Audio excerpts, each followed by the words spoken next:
Kathy, what went on with you? What brought you to Ryan? And if you feel comfortable telling us the whole story. Absolutely. Well, you know, you have children, you gain weight over the years, you get married, you have children and gain weight, and it just wouldn't go away. And I tried dieting, and I tried Nutrisystem, and I tried so many different, you know, so many different things, and it just always came back to the fact that I always sabotaged myself. And my husband one day suggested, well, why don't you try hypnosis? And I thought that was a great idea. So I did some research on the internet and found Ryan, who was just really close to where I live. I live, you know, really close to where I'm at, and started seeing him. And within the first 4 weeks, I lost 12 pounds, just through just the hypnosis. And it was the most relaxing experience. It was just really, really wonderful and really easy. And he suggested that I see a nutritionist to, you know, also help me learn to re-eat properly. And it just reinforced what I was working on with him over time. And it turned out that I ended up losing 30 pounds. And I still, if I ever feel like I'm starting to fall back into bad habits, I do what Ryan taught me, and it's been wonderful. What did Ryan teach you? He just taught me. He you know, the CDs. There were CDs that I listened to in between sessions with him, and they just reinforced that session. And so I'll listen to those once in a while if I feel like I need to. But it just clicked something. It just made me think the right way about how I was viewing food and how I was eating, and it was great. Do you remember any other things specifically that he told you to remember when you were, because obviously everyone has to eat. Just how do you view food differently than before you went to him? Well, one of the things that he suggests when you're in your meditative state and in your hypnotic state is chewing and eating your food slowly, and drinking plenty of water, and stopping eating when your body is full. And that's just one of the things that has just stuck with me. You know, it's just the way it's worked well for me. Mm. And you've kept it off for about a year now, right? Yeah, it's been a year. See, what hypnosis does is get your subconscious mind, which is, once again, your emotional mind. Because your conscious mind is your logical mind. Ah. And so of course, why do you eat? Why do people overeat? Oh. For emotional reasons. Okay. So every New Year's resolution you don't keep, it's your subconscious mind fighting your conscious mind. So if I can relax the conscious mind and go in and talk to the subconscious mind, that 90% of your mind that's emotional, and also just sees in images. Your conscious mind thinks in logically and thinks in numbers and letters, but your subconscious mind is all about feelings. It's like a dream state. Feelings as well as emotions. So if I can go in there and address the subconscious mind and address those issues, then I can, instead of butting, then you're going in the same direction. Oh, so you want to join your conscious with your subconscious so they can work together. Exactly. Ah, exactly. okay. Exactly. Because why do 99% of New Year's resolutions not happen? Because your subconscious hasn't bought in. Okay. Wow.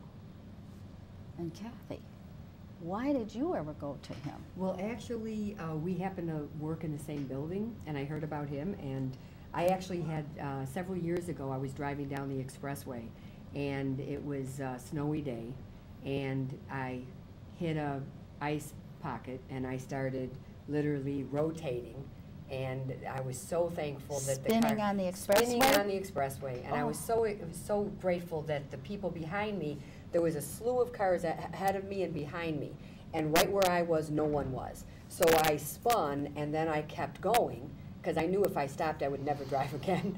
So as I was driving, continuing to drive, it was fine. I was great. And but then in the last several years, it's like whenever it would snow, all of a sudden I would get this anxiety about driving. And of course, with everything that I do drive a lot, and it was always very intense, kind of very stressful when I got behind the wheel when there was snowing. So I had talked to Ryan, and we had discussed the fact that it might work. So it was really funny because the day that I was going to see him, there was a snowstorm. So I'm driving in on a snowstorm, and I'm like, okay, we've got to handle this, you know. So I went to see Ryan, and of course, it was really great because he put me into a deep meditative place, which I'm very familiar with too. I do that a lot, but yet it was a little bit more just relaxing. It was totally and completely relaxing, and brought up the idea of the anxiety of, you know, driving. And when I came out of it, and the interesting thing is you're always very aware when you're in it. You know, at least I was. I could come out of it whenever I wanted to. I knew exactly what was going on, which I think is important for people to understand. And when I came out of it, and of course I'm driving home in a snowstorm, not a problem. Not, you know how you grab the wheel and you're just kind of really concentrating, and by the time you get home, your neck is like, you know, all stressed. It was like I was fine, driving in a snowstorm, coming down like crazy, no problem. And there had been several snowstorms since then, not a problem. So it really is amazing how he literally bypasses that piece, or rather doesn't, goes to the unconscious place where the emotional issue is. And that's the interesting thing. He goes to it, talks with it, and then allows it to, like he said, merge with the conscious. And ever since then, it has not been a problem at all. It really is amazing. And we've only had one session at that point. One session for the anxiety, and it was gone. Amazing. Yeah, it really Absolutely. is amazing. Really Especially is amazing. when you felt that you were terrified. Yeah. Every time it snowed, you just... It's like you put your own, you know, the willpower does it. Yeah, you have to do it, so Right. you go ahead and do it, but Right. you're not comfortable doing it. Right, and of course you would never say that to anybody. Of You would course not. just, you know, Just do I'd it. say, hey, I've got to go, I go. Right. But after this, no problem at all. It's amazing. Wow. Now, Ryan, do people come for different amounts of time? They do, they do. With Kathy here, you can handle some issues with one session. With Debbie, with Wade, I like to see people 12 times. Sometimes I see them 3 times, 6 or 9. But I like to see everybody 3 times. And people have varying degrees of going into hypnosis. Both Debbie and Kathy went into hypnosis easily. Not everybody does. Not everybody has meditated. Not everybody has that. So the first time you teach them to go into hypnosis, by the second time, I can normally get to the issue and deal with it. And by the third time, we wrap it up so it never comes back again. Now, What about a tune-up? Do people need a tune-up? people come back sometimes after 3, 6, or 9 months, and I offer people once a month for the rest of their lives. They can come back for a free session after they've seen me for 3 to 9 times. And the way I describe it is, some people, problems, like on a psychological level, are up here and you're in a boat. You don't know what those problems are. And I say with hypnosis, you're like jumping in with scuba gear for the first time, and you see that Loch Ness monster beneath there, and you can deal with it very quickly. So it's a way of dealing with problems a lot quicker with hypnosis. Because Freud thought that what you would do is just talk about him, and your subconscious would then use the words.